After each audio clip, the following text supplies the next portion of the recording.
Hello everyone. మీకు ఎప్పుడైనా ఇలా అనిపించిందా? మార్నింగ్ ఫ్రెష్‌గా లేవగానే బెడ్ నుండి కాలు అలా కింద పెట్టగానే పాదంలో షార్ప్ స్టాబింగ్ పెయిన్, అదేదో ఒక మేకు మీద కాలేసినట్టో లేదా ఒక షార్ప్ స్టోన్ మీద కాలు పెట్టినట్టు అనిపిస్తది. కాకపోతే కొంత దూరం నడిచిన తర్వాత మెల్లగా నొప్పి తగ్గిపోతుంది. దీన్నే మా మెడికల్ టర్మ్స్‌లో ప్లాంటార్ ఫేషియటిస్ అంటాం.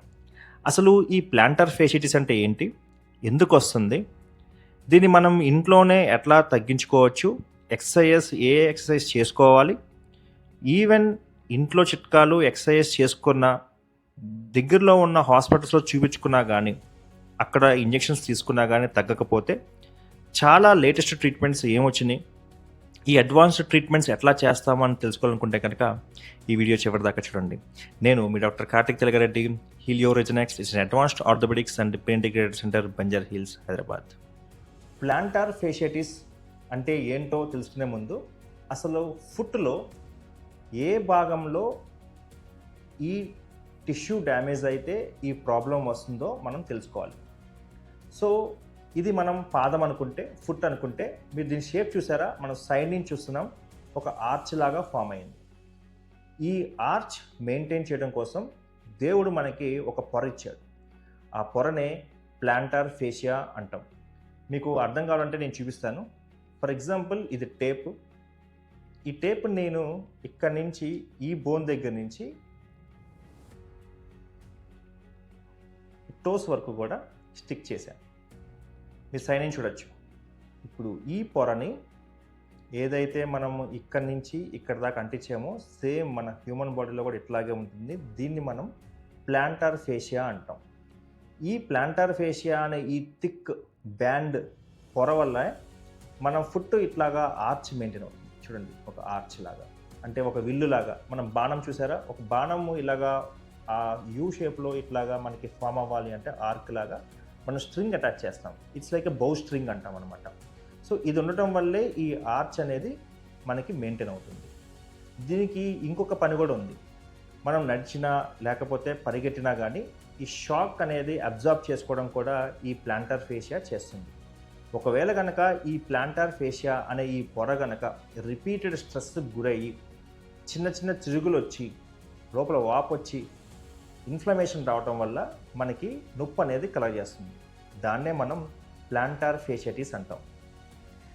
ఈ ప్లాంటార్ ఫేషియటిస్ అనే ప్రాబ్లం మనం ఎవరిలో ఎక్కువగా చూస్తామంటే లాంగ్ స్టాండింగ్ ప్రొఫెషన్ ఉన్న వాళ్ళలో, అంటే టీచర్స్, చెఫ్స్, అట్లాగే సర్జన్స్, ఇంకా చెప్పాలంటే ట్రాఫిక్ కానిస్టేబుల్స్. సో ఇట్లాంటి వాళ్ళల్లో వాళ్ళు ఎక్కువసేపు డే అంతా కూడా నిలబడి వాళ్ళు వర్క్ చేస్తారు కాబట్టి వాళ్ళలో ఈ ప్లాంటార్ ఫేషియటిస్ అనే ప్రాబ్లం ఎక్కువగా చూస్తాం.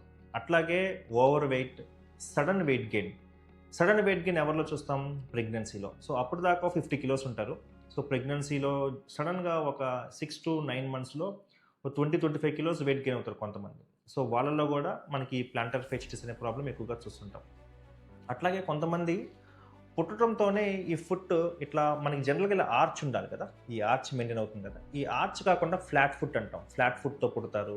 కొంతమందికి ఈ ఆర్చ్ చాలా ఎక్కువగా ఉంటుంది. దేర్ ఆర్ కంజెనిటల్ ఎనామలీస్ అనమాట. సో ఎక్కువ ఆర్చ్ ఉంటుంది. సో అట్లాంటి వాళ్ళలో కూడా ఈ ప్లాంటార్ ఫేషియటిస్ అనే ప్రాబ్లం మనం ఎక్కువగా చూస్తుంటాం.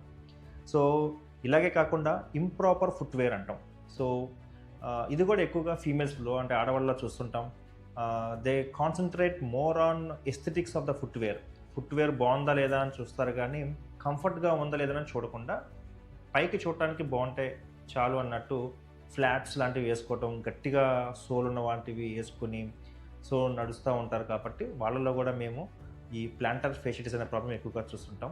లాస్ట్ బట్ నాట్ లీస్ట్, కొన్ని డిసీజెస్లో, జబ్బుల్లో కూడా ఈ ప్రాబ్లం ఎక్కువగా చూస్తాం. లైక్ డయాబెటీస్, షుగర్ పేషెంట్స్లో, అలాగే రొమటైడ్ ఆర్థరైటిస్, యాంకిలోజింగ్ స్పాండిలైటిస్, ఇలా రకరకాల ఆటోఇమ్యూన్ డిసీజ్లో కూడా ఈ ప్లాంటార్ ఫేషియటిస్ అనే ప్రాబ్లమ్ని మనం ఎక్కువగా చూస్తుంటాం అనమాట. ఈ ప్లాంటార్ ఫేషియటిస్తో సఫర్ అయ్యే వాళ్ళు మార్నింగ్ లేవగానే ఈ ఫస్ట్ ఫ్యూ స్టెప్స్ ఎందుకంత సివియర్ పెయిన్ ఉంటుందంటే, నైట్ మనం పడుకున్నప్పుడు ఫుట్ ఒక రిలాక్స్డ్ పొజిషన్లోకి వెళ్తుంది. దాంతోపాటు ఈ ప్లాంటార్ ఫేషియా, ఈ పొర కొంచెం షార్టన్ అవుతుంది. అలాగే లెగ్ వెనకాల కాఫ్ మజిల్స్ ఉంటాయి, ఆ మజిల్స్ కూడా కొంచెం టైట్గా ఉంటాయి. దాంతోపాటు ఏదైతే అక్కడ ఈ ప్లాంటార్ ఫేషియా ఈ పొర డ్యామేజ్ అయిందో అక్కడ నైట్ రెస్టింగ్ ఫేజ్ కాబట్టి ఆ టేర్స్ హీల్ అవుతూ ఉంటాయి. ఎవ్రీడే టేర్స్ నైట్ ఎక్కువగా హీల్ అవుతాయి అన్నమాట. మార్నింగ్ కనుక మనము లేచిన వెంటనే నడిచేస్తే సడన్గా ఈ స్ట్రక్చర్స్ అన్నీ స్ట్రెచ్ అవుతాయి.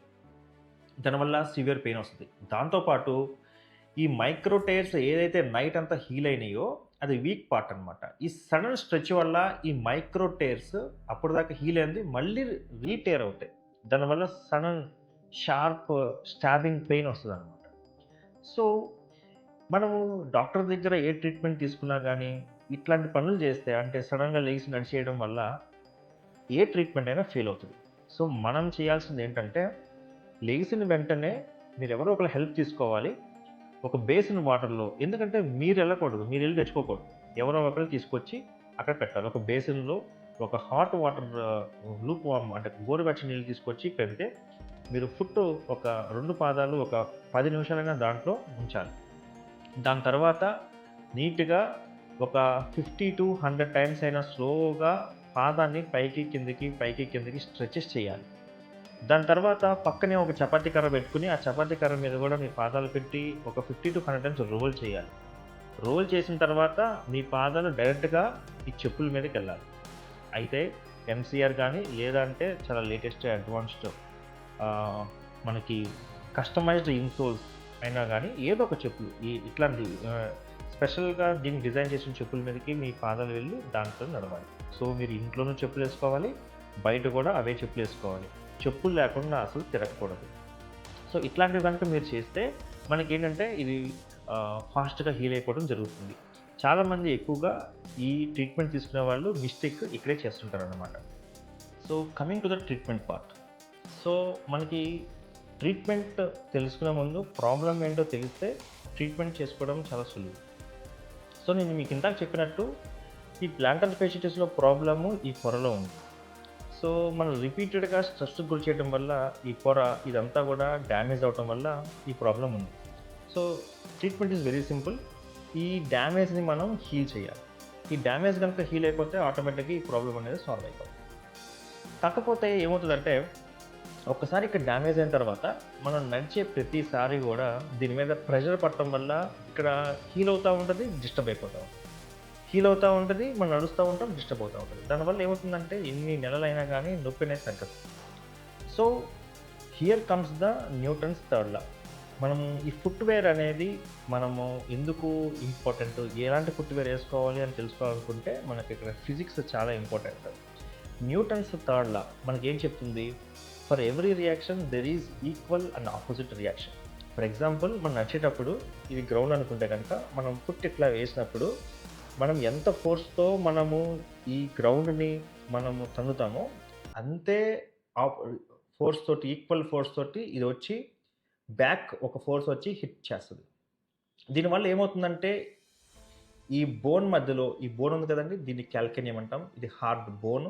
ఈ బోన్కి ఈ గ్రౌండ్కి మధ్యలో ఈ పొర, ఈ ప్లాంటర్ ఫేషియా అనే పొర నలిగిపోతుంది. సో దానివల్ల ఏమవుతుంది, మనము రెస్ట్ ఇస్తేనే జనరల్గా ఏదైనా టిష్యూ హీల్ అవుతుంది. కానీ ఏంటంటే మనం ఇంత చిన్న వాటికి రెస్ట్ ఇవ్వలేం కాబట్టి మనం నడుస్తూ ఉంటాం. నడిచినప్పుడు ఏమవుతుందంటే ఈ పొర డిస్టర్బ్ అవుతూ ఉంటుంది. ఆ హీలింగ్ ప్రాసెస్ అనేది డిస్టర్బ్ అవడం వల్ల త్వరగా హీల్ కాదు. సో దీనికోసమే మనము ఒక స్పెషల్లీ డిజైన్డ్ ఫుట్వేర్ అనేది సజెస్ట్ చేస్తాం.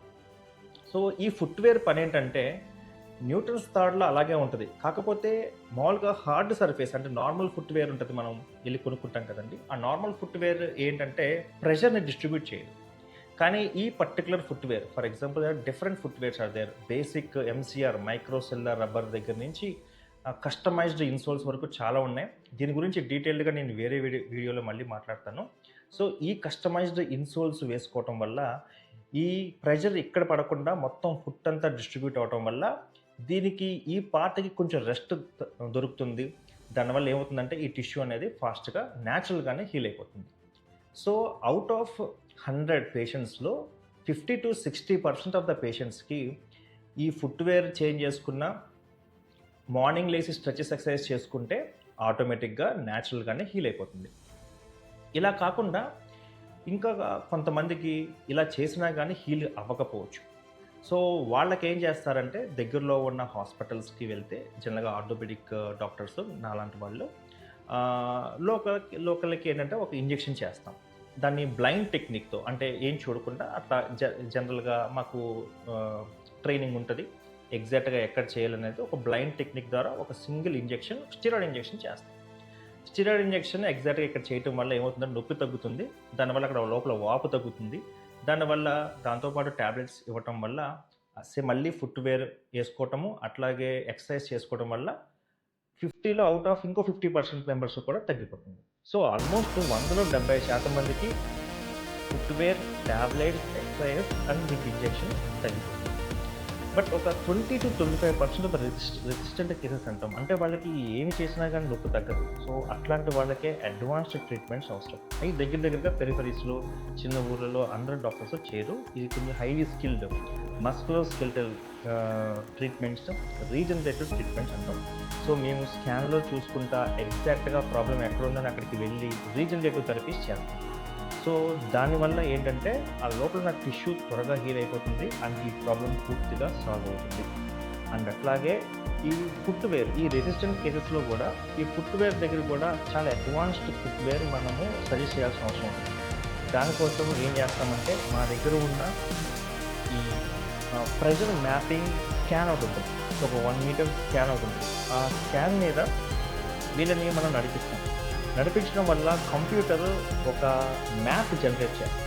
ఆ మ్యాప్‌లో ఏంటంటే ఎక్కడ ప్రెషర్స్ ఎక్కువ పడుతున్నాయని ఐడెంటిఫై చేస్తాం. So, based on those pressure points మనము కస్టమైజ్డ్ ఇన్సోల్ అంటే కస్టమైజ్డ్ ఆ పేషెంట్‌కి తగ్గట్టు ఒక ఫుట్‌వేర్ డిజైన్ చేస్తాం. సో, ఈ అడ్వాన్స్డ్ ట్రీట్మెంట్ ఇంజెక్షన్స్‌తో పాటు రీజనరేటివ్ థెరపీస్‌తో పాటు ఇట్లాంటి ఫుట్‌వేర్ వాళ్ళు ఎప్పుడు అంటే ఇంట్లోనే వాడాలి, బయట వాడటం వల్ల మనం అట్లాంటి రెసిస్టెంట్ కేసెస్‌ని కూడా మనం ట్రీట్ చేయగలుగుతాం. మీకు కనుక ఈ ప్లాంటార్ ఫేషిటిస్ అనే ప్రాబ్లమ్ గురించి ఇంకా ఏమైనా డౌట్స్ ఉన్నా, ఏమైనా అర్థం కాకపోయినా కానీ కింద కామెంట్స్ రూపంలో నాకు తెలియచేయండి. నేను ఒక వీడియో చేసి మీకు అర్థమయ్యే విధంగా చెప్తాను.